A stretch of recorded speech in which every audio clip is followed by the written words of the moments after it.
చాలా కీలకమైన పరిణామం. ఢిల్లీ లిక్కర్ కేసుకు సంబంధించిన అరవింద్ కేజ్రీవాల్ గారి అరెస్టులో వాళ్ళు బెయిల్ పిటిషన్ దాఖలు చేసుకోవడం జరిగింది. గౌరవ సుప్రీంకోర్టు వారి బెయిల్ పిటిషన్ హియరింగ్ని సెప్టెంబర్ 5కు పోస్ట్ చేస్తూ ఒక నిర్ణయం తీసుకుంది. జస్టిస్ సూర్యకాంత్, జస్టిస్ ఉజ్వల్ భుయాన్లతో కూడిన ధర్మాసనం వారి బెయిల్ పిటిషన్ని 5వ తారీఖు నాడు వింటాము అని చెప్పి సెంట్రల్ గవర్నమెంట్ తరఫున అటెండ్ అయిన అడిషనల్ ఎస్వి రాజు అంటే అడిషనల్ సొలిసిటర్ జనరల్ ఎస్వి రాజు గారి వాదనలతో ఏకీభవించిన ధర్మాసనం మాకు ఇంకొక టైం కావాలి, మేము క్లియర్గా దానికి సంబంధించిన పూర్తి నివేదికతో మీ ముందరికి వస్తామని చెప్పి వారు ధర్మాసనం ముందర ఉంచడం జరిగింది. వారి వాదనలతో ఏకీభవించిన ధర్మాసనం ఈ బెయిల్ పిటిషన్ని సెప్టెంబర్ 5కు పోస్ట్ చేస్తూ ఒక నిర్ణయం తీసుకుంది. ఇంత ముందుకే మనం ఎర్లీగా చూసినట్టయితే ఆగస్టు 5 రోజున ఢిల్లీ హైకోర్టు జస్టిస్ నేహా బన్సాల్ గారి ధర్మాసనం, సింగిల్ బెంచ్ ధర్మాసనం అరవింద్ కేజ్రీవాల్ గారు సిబిఐ అరెస్ట్ చేసిన టైంని, అసలు సిబిఐ చేసిన అరెస్ట్ యొక్క కాన్స్టిట్యూషనల్ వ్యాలిడిటీని క్వశ్చన్ చేయడం జరిగింది.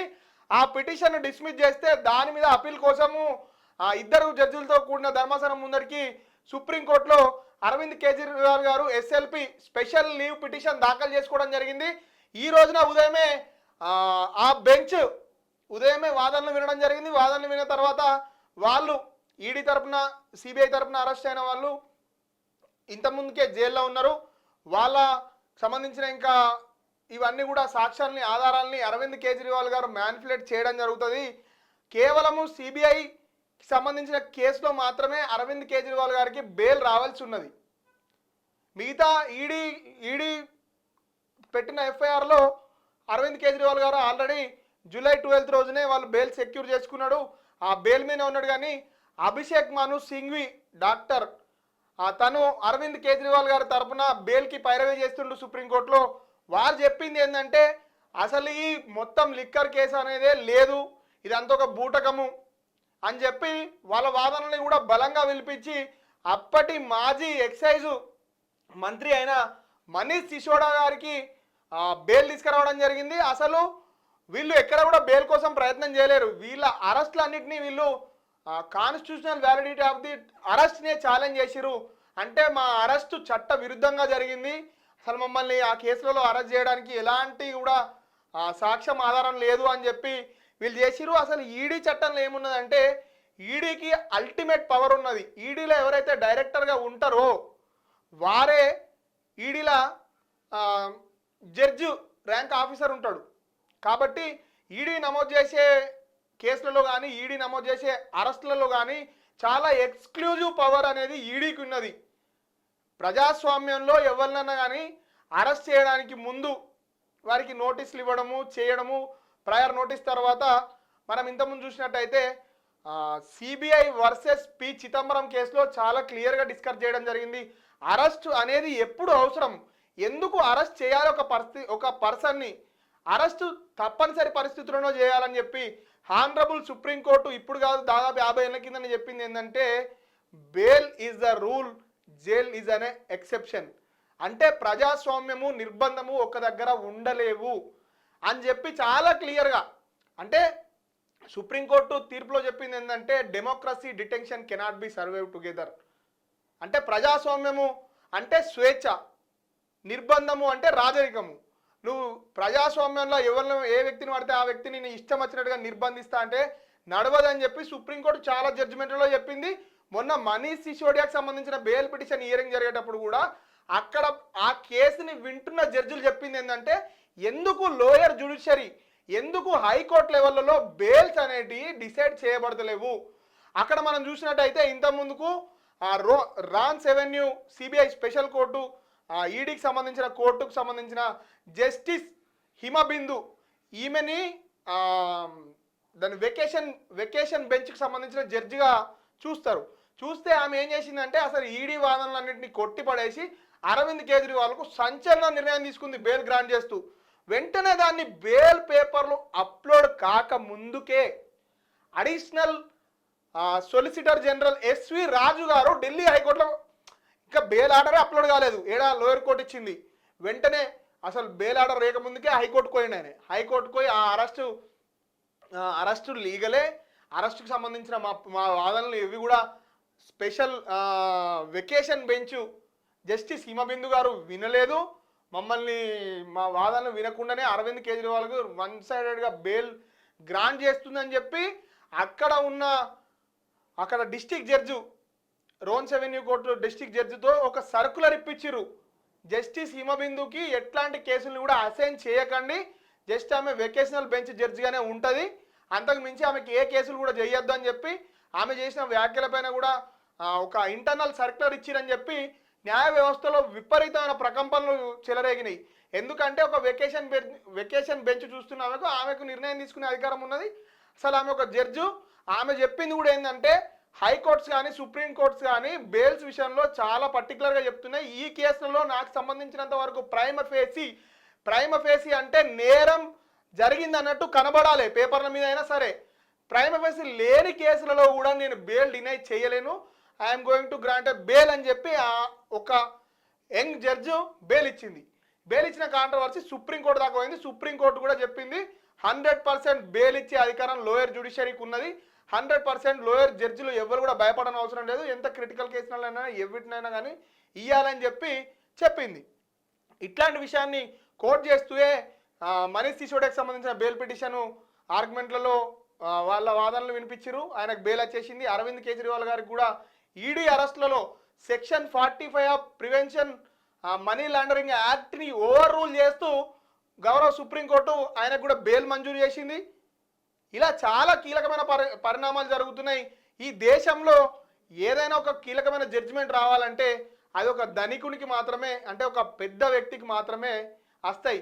మనం ఇంతకుముందు చూసినట్టయితే రైట్ టు రిమైన్ సైలెన్స్ అనే జడ్జిమెంట్ కూడా నందిని శతపథి అని చెప్పి ఒడిశాకు సంబంధించిన ఒక ముఖ్యమంత్రిని ఆమెను ఒక స్కామ్ కేసులో అరెస్ట్ చేస్తారు. అరెస్ట్ చేసినప్పుడు విచారణ జరుగుతున్న సమయంలో సైలెంట్గా ఉండడం కూడా, సైలెంట్ అంటే విచారణకు సైలెంట్గా ఉన్నంత మాత్రాన నేను విచారణకు సహకరించినట్టు కాదు అని చెప్పి ఆమె ఒడిశా హైకోర్టులో ఒక పిటిషన్ వేసుకొని దాన్ని సుప్రీంకోర్టుకు తెచ్చుకొని దేశంలోనే పేరున్న లాయర్లందరిని పెట్టి సుప్రీంకోర్టు ముందర బలమైన వాదన వినిపిస్తే పోలీస్ విచారణలో మనము సైలెంట్గా ఉండడం కూడా ఒక ఫండమెంటల్ రైట్ అనేది ఇలా ఈ దేశంలో ఒక ప్రాథమిక హక్కుగా ఎవాల్వ్ అయింది. అంటే పరిస్థితి ఈ అరెస్టులకు సంబంధించినంత వరకు కూడా అరవింద్ కేజ్రీవాల్ గారిది కానీ, కవిత అరెస్ట్ కానీ, మనీష్ సిసోడియా అరెస్ట్ కానీ, మిగతా శరత్ చంద్రారెడ్డి కానీ, మాగుంట వరప్రసాద్లు కానీ వీళ్ళేమో సరెండర్గా మారిరు.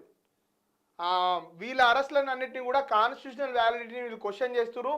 దాదాపు కూడా నెక్స్ట్ బెయిల్ పిటిషన్ హియరింగ్లో కవితకు బెయిల్ వచ్చే అవకాశాలు చాలా కనబడుతున్నాయి. లేకపోతే ఇంకొక 2 అడ్జర్న్మెంట్స్లలో ఖచ్చితంగా కూడా కవితకు బెయిల్ వస్తుందనే మనం చెప్పవచ్చు.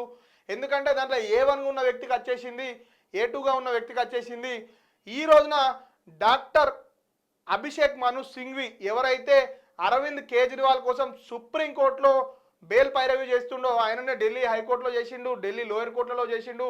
చాలా అద్భుతమైన వాదనలు వినిపించడం జరుగుతుంది. ఒక్కొక్క వాదన గంట సేపు చెప్తున్న ఈడీ దగ్గర అభిషేక్ మను సింఘ్వి వాదనలు చెప్పినంత సేపు కూడా ఈడీ ఏం లేదు, మాకు సెక్షన్ 45 ఉన్నది, మేము ఎవరైనా అరెస్ట్ చేయగలుగుతాము, మేము టైం తీసుకుంటాము, మేము సప్లిమెంటరీ ఛార్జ్ షీట్స్ చేస్తాము, మేము ఛార్జ్ షీట్ల పేరు మీద కాలాన్ని జరుపుతాము అంటే సుప్రీంకోర్టు కూడా ఈ వ్యాఖ్యలతో తీవ్రంగా విభేదించింది. కేవలము నీ అసమర్థత వల్ల, కేవలము నీ పని చేతగానితనం వల్ల విచారణను పెండింగ్ పెడితే ఒక్కొక్కరిని వాళ్ళకు పడే హైయెస్ట్ పనిష్మెంట్ కంటే హాఫ్ ఆఫ్ ది పనిష్మెంట్ మీరు వాళ్ళని జైల్లోనే పెడితే బెయిల్ అనేది వాళ్ళకు రైట్గా మారుతుంది. We're going to give the bail అని చెప్పి సుప్రీంకోర్టు అరవింద్ కేజ్రీవాల్ గారికి బెయిల్ శాంక్షన్ చేయడం జరిగింది. ఇంతకుముందుకే మనం గమనించినట్టయితే కవిత కూడా డిఫాల్ట్ బెయిల్ కూడా తను అప్లై చేసుకోవడం జరిగింది. డిఫాల్ట్ బెయిల్ అంటే ఏంటంటే ఇన్వెస్టిగేషన్ ఏజెన్సీ సర్టన్ టైం లోపల ఇన్వెస్టిగేషన్ పూర్తి చేయకపోతే ఖచ్చితంగా కూడా ఒక పర్సన్కి డిఫాల్ట్ బెయిల్ అనేది రైట్గా మారుతుంది. డిఫాల్ట్ బెయిల్ అనేది ఖచ్చితంగా కూడా సుప్రీంకోర్టు, హైకోర్టు, లోయర్ జ్యుడిషియరీ ఎవరైనా వినాల్సిందే. విన్న తర్వాత వాళ్ళు ఇన్వెస్టిగేషన్ ఏజెన్సీ ఫెయిల్ అయిందని చెప్పి వాళ్ళు భావించినట్టయితే బెయిల్ శాంక్షన్ చేస్తారు. నేరానికి నేరం జరిగిందా, నేరం జరగలేదా దానికి సంబంధం లేదు. ప్రతి వ్యక్తికి కూడా ఒక సర్టెన్ టైం ఉంటుంది. మనం ఇంతకుముందుగా చెప్పుకున్నట్టు పి చిదంబరం వర్సెస్ సిబిఐ కేసులో చెప్పింది ఏంటంటే ఒక 3 చెప్పిరన్నట్టు, అంటే ఒక 3 ఇంపార్టెంట్ విషయాల్ని ఆ కేసులో డిస్కస్ చేసిరు. ఒక వ్యక్తి సాక్ష్యాల్ని మ్యానిపులేట్ చేయగలుగుతాడా, లేకపోతే ఆ వ్యక్తి బాధితుల్ని బెదిరిస్తాడా, లేకపోతే ఆ వ్యక్తికి ఫ్లైట్ రిస్క్ ఉందా? దీన్నే ట్రిపుల్ టెస్ట్ ఫార్ములా అని అంటారు. ఏ బెయిల్ పిటిషన్ హియరింగ్ చేసేటప్పుడైనా కానీ, ఏ క్రిమినల్ లాయర్ అయినా కానీ ఇదే వాదన సుప్రీంకోర్టు ముందర కానీ, హైకోర్టు ముందర కానీ, లోయర్ జ్యుడిషియరీ ముందర కానీ ఉంచే విషయం ఇది. బాధితుల్ని బెదిరియడు, ఫ్లైట్లో వెళ్ళిపోడు, లేకపోతే డాక్యుమెంట్ని చీట్ చేయడు. ఇవి అన్నప్పుడు కూడా ఒక వ్యక్తిని జైల్లో పెట్టాల్సిన అవసరం ఏంది అంటే, దట్టు ప్రజాస్వామ్యంలో ఆర్టికల్ 21 అనేది ఉన్నది కదా. ఉన్నప్పుడు రైట్ టు లైఫ్ అనేది కూడా వాళ్ళకు ఒక ఫండమెంటల్ రైట్గా ఉన్నప్పుడు మేము ఎవరిని కూడా ఒక సర్టెన్ టైం తర్వాత మేము జైల్లో పెట్టలేమని చెప్పి సుప్రీంకోర్టు వ్యాఖ్యలు కూడా చాలా కీలకంగా మారినాయి. సెప్టెంబర్ 5 రోజున అరవింద్ కేజ్రీవాల్ గారి బెయిల్ పిటిషన్ పైన సిబిఐ అరెస్ట్ చేసిన బెయిల్ పిటిషన్ పైన ఏం జరుగుతుందో చూద్దాం. ఈ సిబిఐ చేసిన అరెస్ట్ని అభిషేక్ మను సింఘ్వి గారు ఏం చెప్పారంటే, ఇది ఒక ఇన్సూరెన్స్ అరెస్టు అంటే ఒక కీలక వ్యాఖ్య చేయడం జరిగింది. తాను మీడియాతో మాట్లాడుతున్న సందర్భంలో ఆ లైవ్ అప్డేట్స్ని నేను ఎప్పటికప్పుడు ఫాలో అవుతున్నా. తను చెప్పిన విషయం ఏంటంటే, ఇది ఒక ఇన్సూరెన్స్ అరెస్టు, ఇన్సూరెన్స్గా ఒక అరెస్ట్ చేసుకున్నారు. ఎందుకంటే ఈడీ కేసులో ఎట్లయినా బెయిల్ వస్తుంది, అసలు ఈడీ కేసే మొత్తం క్వాష్ అయిపోతుంది. క్వాష్ అయిపోతున్న సమయంలో ఒక సిబిఐతో మళ్ళీ ఒక ఫేక్ కేసు పెట్టించి ఆ సిబిఐకి సంబంధించిన కేసులలో మన అరవింద్ కేజ్రీవాల్ గారిని ఇన్సూరెన్స్ అరెస్ట్ చేయడం జరిగిందని చెప్పి వాళ్ళు ఒక చాలా కీలకమైన వ్యాఖ్యలు చేసిరు. ఒక రాష్ట్ర ముఖ్యమంత్రి ఈ దేశం విడిచిపెట్టి దెంకపోడు, లేకపోతే రాష్ట్ర ముఖ్యమంత్రి హోదాలు ఉన్నప్పుడు డాక్యుమెంట్స్ అన్ని సీజ్ చేసిన ఈడీ దగ్గర ఉన్నాయి, అవన్నీ కూడా కోర్టులు ఉన్నాయి. మూడోది, బాధితుల్ని బెదిరియడానికి బాధితులు దాంట్లో లెఫ్టినెంట్ గవర్నరే ఉన్నాడు. అంటే ఇట్లా నాకు సంబంధించిన నా అండర్లో జరుగుతున్న ఎక్సైజ్లా అని చెప్పి ఒక కంప్లైంట్ ఇచ్చిండు తాను. ఆయనను బెదిరించే పరిస్థితి లేదు. ఈ 3 సందర్భాలలో ఉన్నప్పుడు కూడా ఒక రాష్ట్ర ముఖ్యమంత్రిని జైల్లో పెట్టాల్సిన అవసరం ఏమున్నది? ఇంతకుముందు మనం చూసినట్టయితే హేమంత్ సోరెన్కి సంబంధించిన బెయిల్ పిటిషన్ ఆర్గ్యుమెంట్లో కూడా జార్ఖండ్ హైకోర్టు చాలా కీలక వ్యాఖ్యలు చేసింది. ఎవరిని పడితే వాళ్ళని తీసుకొచ్చి మాకు పవర్ ఉంది కదా అని చెప్పి నువ్వు జైల్లో పెడతా అంటే నడవది. ఈ దేశంలో చట్టము అంటే వాళ్ళు చెప్పింది ఏంటంటే రూల్ ఆఫ్ లా ఉన్నది, మీకు నచ్చినట్టుగా అరెస్ట్ చేస్తామంటే మేము ఈ అరెస్ట్లను అంగీకరించమని చెప్పి అతనికి సంబంధించిన వెంటనే బెయిల్ గ్రాంట్ చేయడం జరిగింది. దాని తర్వాత ఈడీ వెంటనే సుప్రీంకోర్టులో ఒక రిట్ పిటిషన్ వేసుకొని ఎస్ఎల్పి ఫైల్ చేసి మా మ్యాటర్ వినాలన్నా కానీ సుప్రీంకోర్టు కూడా ఎంటర్టైన్ చేయలేదు. దాని తర్వాత ఎంటర్టైన్ చేసినా కానీ చెప్పింది ఏంటంటే okay we're happy with that. ఏదైతే లోయర్ జ్యుడిషియరీ బెయిల్స్ ఇచ్చిందో దాంట్లో ఏదన్నా ఇర్రెగ్యులారిటీ ఆ బెయిల్స్ ఇచ్చేటప్పుడు జడ్జెస్ ఏమన్నా విషయాల్ని నోటీస్ చేయడం మర్చిపోతే ఆ విషయాన్ని మా ముందరికి తీయండి. నిజంగా కాన్స్టిట్యూషనల్ వ్యాలిడిటీ ఉన్నది ఆ అరెస్ట్కు అంటే వెంటనే మేము అరెస్ట్ని రీస్టోర్ చేస్తాము. లేని పక్షంలో మేము లోయర్ కోర్టు ఇచ్చిన ఏ జడ్జిమెంట్ విషయంలో కూడా మేము తల దూర్చము. ఆ పవర్ మాకు లేదు, మాకు అవసరం లేదని సుప్రీంకోర్టు ఖరాఖండిగా ఈడీ ముఖం మీద చెప్పేసింది. ఈడీ తరఫున ఎప్పుడైనా అపీర్ అవుతున్న ఎస్వి రాజు గారు కానీ, తుషార్ మెహతా గారు కానీ ఈడీ కోర్టులో జడ్జిల ముందట తీవ్రమైన అవమానాలకే గురవుతున్నారని చెప్పి మనం వీడియోలు చూస్తే అర్థమవుతుంది. వాళ్ళు చాలా కష్టపడుతున్నారు ఈ అరెస్ట్లను ఎట్లయినా చట్టబద్ధత తేవాలి, ఈ అరెస్ట్ని ఎట్లయినా కాపాడాలని చెప్పి ఒక వాదన నడుస్తుంది. ఇంతకుముందు మనం చూసినట్టయితే తుషార్ హోల్డ్స్ కోర్ట్ అని చెప్పి ఒక ఇండియన్ మ్యాగజైన్లో ఒక వార్త కూడా వచ్చింది. తుషార్ మెహతా అనే వ్యక్తి ఈ దేశంలోని కోర్టులన్నింటినీ కూడా మ్యాన్ఫ్లెట్ చేస్తుండని ఒక చిన్న విషయం చూద్దాం.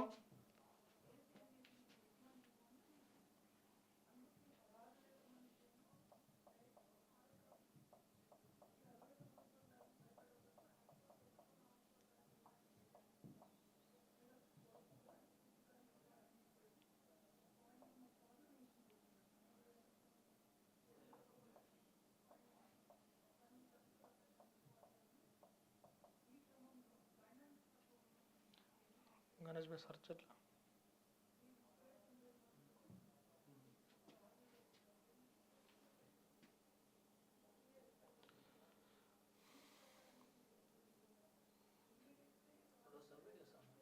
ఫోటోనే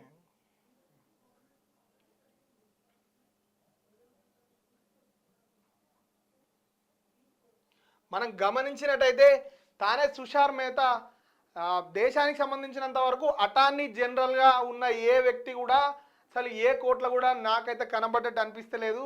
ఒక న్యాయ విద్యార్థిగా నేను చాలా దగ్గర నుంచి పరిశీలిస్తున్నా.